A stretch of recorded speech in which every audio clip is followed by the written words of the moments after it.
My friend, the former member of parliament for Game constituency, the late Jakoyo Midiwo, was laid to rest yesterday at his home in Game in Siaya County.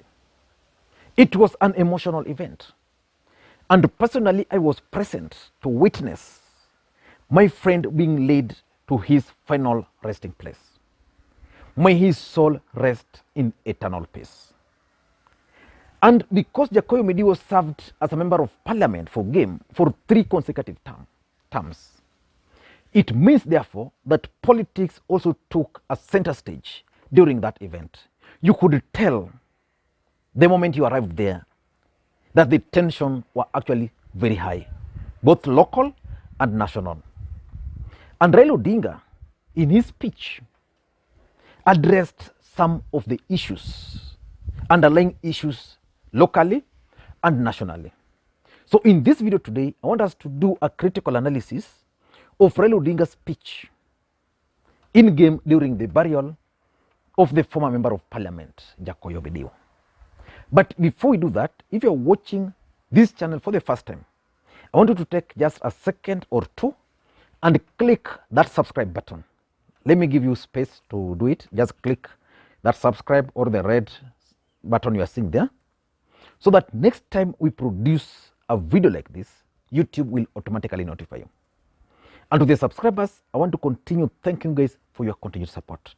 Without the support, this channel cannot be where it is today. I know this week we've been a bit slow. I had a personal challenge which I was addressing, and I think it's almost done. Now let us get back to business. Jakoyo Midiwo was buried yesterday, and thousands of Kenyans from all walks of life attended that event. I was present, and I can actually report to you what truly transpired. There was tension at that funeral. It was attended by several people. Raila Odinga attended the funeral in his capacity as the ODM party leader, because Jakoyo Midiwo was a member of parliament on ODM ticket and even served as the minority whip in parliament. Raila Odinga is also part of the larger Jakoyo Midiwo's family. So in that capacity, he also attended that event. And he also attended that event as a former colleague of Jakoyo, because when Raila Odinga was a member of parliament for Langata, Jakoyo Midiwo was also a member of parliament for Game. Several other people also attended. There was Eugene Wamalwa, the cabinet secretary for devolution, who was a personal friend of Jakoyo Midiwo. There were several governors, there were several members of parliament, there were several MCAs, and so many other people. But I want us to focus on Raila Odinga's speech at the event, because from his speech, Raila Odinga talked of the ODM nomination. I want us to look at why Raila Odinga talked of the ODM nomination. He also talked of the Building Bridges Initiative process that reggae is still on. Are we going to still continue with the Building Bridges Initiative process? Raila Odinga also talked of a political tsunami, which was directed at William Samoei Ruto.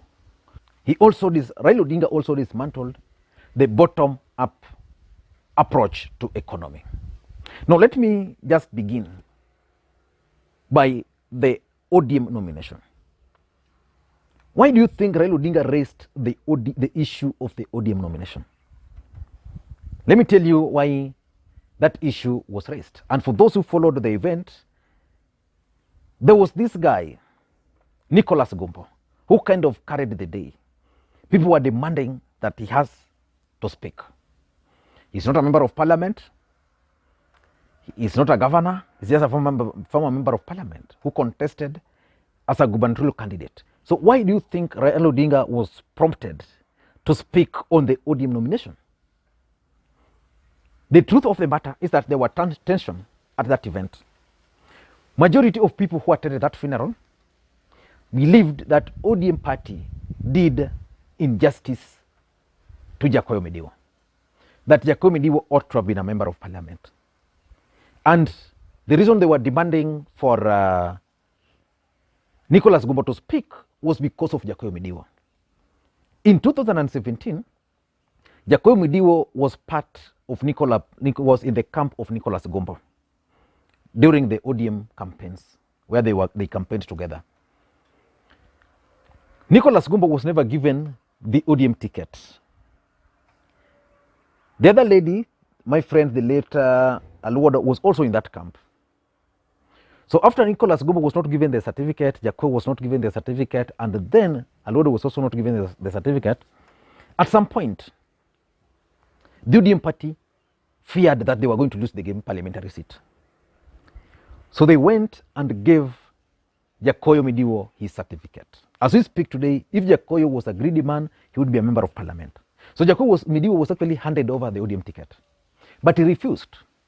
He told these people that before you give me my certificate, ensure you give Gumbo his certificate, and also ensure you give Alwodo the certificate. And because that could not happen, Jacob Midiwo never became the member of parliament for Game.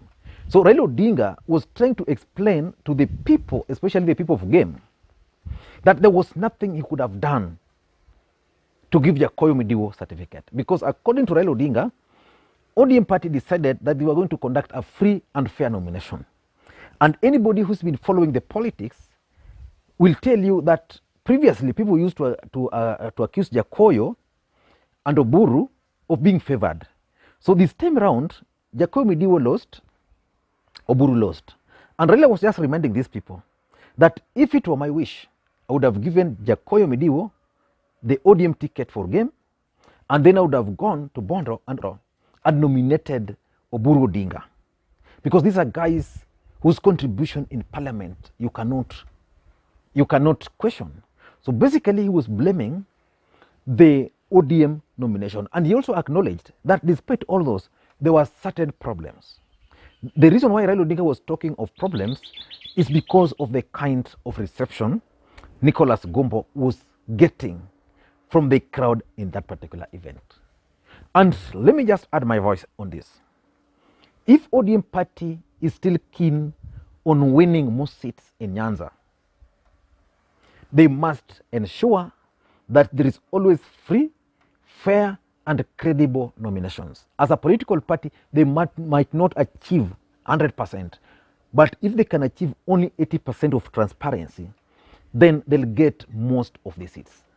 Most people will wake up to go and vote during the election. But if they're going to mess the ODM nominations, they're not going to win many seats. And that's why Raila Odinga was reminding the ODM supporters, because Game is ODM stronghold, he was reminding them that after what happened in the last election, he created a task force, and that task force came up with a recommendation, and one of the recommendations was the removal of the former board. And a new board headed by Catherine Muma has been put in place. Are you sure that ODM party will manage to conduct a free and fair nominations in 2022? Let us wait and see. Then Raila Odinga also spoke on number 2, the second issue, which was the Building Bridges Initiative process. According to Raila Odinga, the Building Bridges Initiative process, BBI, the reggae is still on. On Tuesday, next week, the case is going to start. I'll be following that case very closely because it's likely to change the politics of this country completely. If the Court of Appeal is going to rule in favor of Uhuru and Raila, how will Kenyans interpret that? Because based on what Uhuru Kenyatta has been saying, because the other day Uhuru Kenyatta was like, kama Orengo ndio ako na hii case hatutashindwa. Then Raila Odinga was also yesterday stating that their legal team is headed by Orengo. So which means there's a bit of confidence in Uhuru and in Raila over the outcome. So if that outcome is going to favor them, and we are going to go for a referendum, are they going to succeed? I can only conclude that Raila Odinga's presidential bid 2022 is actually pegged on the Building Bridges Initiative process. The third thing Raila Odinga spoke about is the political tsunami. And they want those, when you are mentangolia, that the machine they are preparing is going to sweep everybody. So the question is, what political machine is Raila Odinga and President Uhuru Kenyatta preparing for Kenyans, which is going to create this tsunami? Let us wait and see. But from my own interpretation, I tend to think that Raila Odinga and Uhuru Kenyatta might be having some game plan. And the game plan is not yet very clear. It's only the two guys who are understanding the game plan. Because I could tell from the crowd there that people were really excited, especially on Raila Odinga's health. They were very excited about that. When he talked of tsunami, people actually started celebrating. So the question is, what political formation in this country can create tsunami? Politically speaking, which political formation? So it means there's a political formation which is being drafted or crafted in this country between Raila Odinga and Uhuru Kenyatta. Let us wait and see when they'll start unveiling. Because as at now, the truth of the matter is that William Ruto is ahead. Why? Because he's been campaigning. These other guys have not started campaigning. So the moment Raila Odinga and Uhuru Kenyatta will start campaigning, will they change the tides against the deputy? Or are they going to play the catch-up because the DP is already up there? How bado wako hapa chini? Will they manage to play catch-up? The third thing which I got from Raila Odinga's speech is 2022. Raila Odinga is going to be on the ballot in 2022. Now take that to the bank. And lastly, I also got this impression when he mentioned the hustler bottoms-up economy. He actually dismissed it. It can point to us the direction Raila Odinga's campaign is going to take. He's going to identify all the key issues William Ruto has been talking about, and then they are going to try and dismantle. Whether they are going to succeed, I don't know. Because the other thing I know is that William Ruto is also very shrewd. He can tell a lie. That's the truth. William Ruto can tell a lie facing you straight. So will Raila Odinga manage to outwit him on all those? Let us wait and see.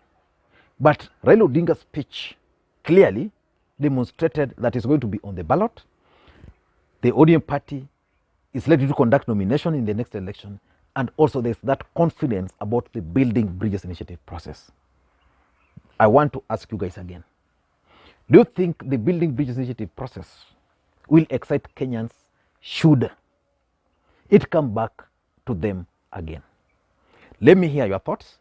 And for those who are watching this channel again for the first time, please don't forget to click subscribe button. And to my subscribers, I want to continue thanking you from the bottom of my heart. I'm waiting for my guy to come so that we can do Gumzo Mtani today. It's a segment we've been working so hard to get, but we've been having a lot of challenges. Once those challenges are sorted out, then we'll fully embark on dealing with the Gumzo Mtani. It's a segment which we believe is going to change this platform, this channel forever. Thank you guys, and please may you have a good day.